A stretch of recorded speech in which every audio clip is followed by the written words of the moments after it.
Hi guys, this episode is coming to you from Ohio, where in some places voters are waiting in quarter-mile-long lines to vote.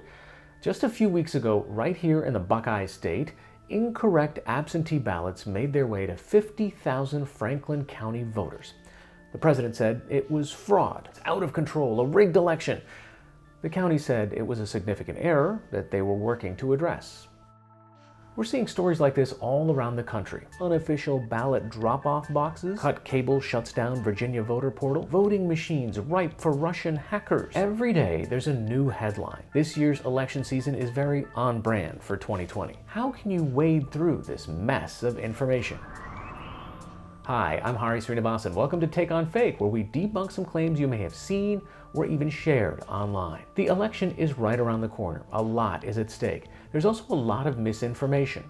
A couple of weeks ago, we talked to one journalist who debunked 3 different voting-related stories in 3 different states: Illinois, California, and Washington. There's so much rhetoric and so many false and misleading claims about the process. And I think it's really important that we as fact checkers, but also every American pushes back on those claims that are not substantiated, because it really just undermines our democracy at the end of the day. Journalist Angelo Fichera from factcheck.org walked us through one of his story on fake IDs in Illinois. So the post on Facebook said that there were nearly 20,000 fake IDs and that they were all linked to Democratic voter registrations. So these were people who were going to illegally register to vote based on these driver's licenses? That was the implication. So the first thing I would do with that is actually take the text and Google it. And in this case, I was brought to a talk radio show website that used nearly the exact same text as its headline. So I started looking at that story to see if there was any evidence for this claim that the IDs were linked to voter registrations.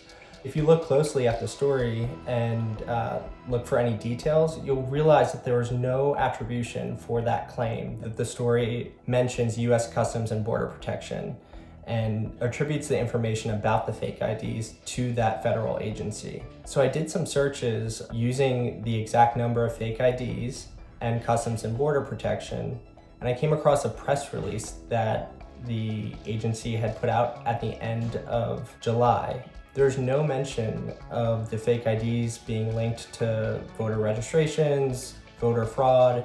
All they said was that it was destined for college-age students in neighboring states. All right, having been through college, I think that's probably likely that there's a pretty big market of students who might be trying to get into bars with fake IDs. I don't know if voting is really the thing that they're trying to do, but in Illinois, if somebody was to attempt to register, they check those numbers against what they have in their own databases. So there are safeguards in place to prevent that kind of fraudulent voter registration.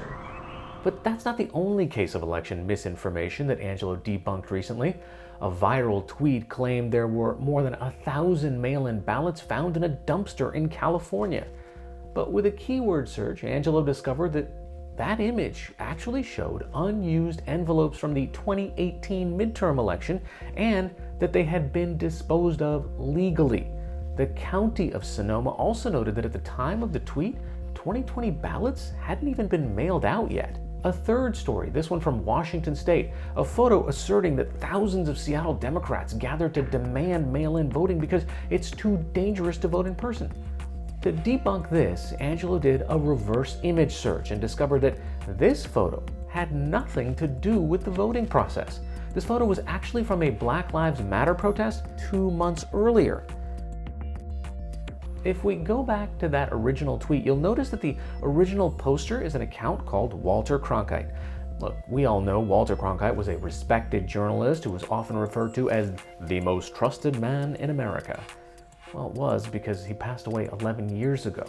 So this is not a tweet from the real Walter Cronkite. The account says it right there, but if you're just scrolling through your phone, that might not click immediately. You may see the name Walter Cronkite and unintentionally lend the tweet more credibility than it deserves. With this onslaught of misinformation, what are fact checkers like Angelo doing to prepare? We are definitely being more vigilant and getting ready to confront what will be a lot of misinformation. But we definitely need the public's help too, to flag things for fact checkers. We have an email, we have social media accounts, and if people have questions, we would love to help them. Whatever happens in the next few days, it will require that we all take a deep breath when it comes to headlines, tweets, and posts that scare or enrage us.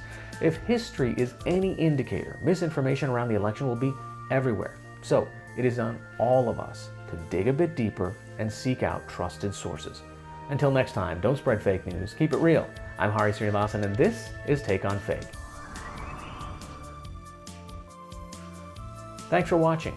We'd love to hear from you. Share your voting plan or story in the comments below. Did you vote by mail? Are you planning to go in person? Are you an early voter still waiting in line? Our last episode of the season won't come out until after the election, so we'll see you on the other side.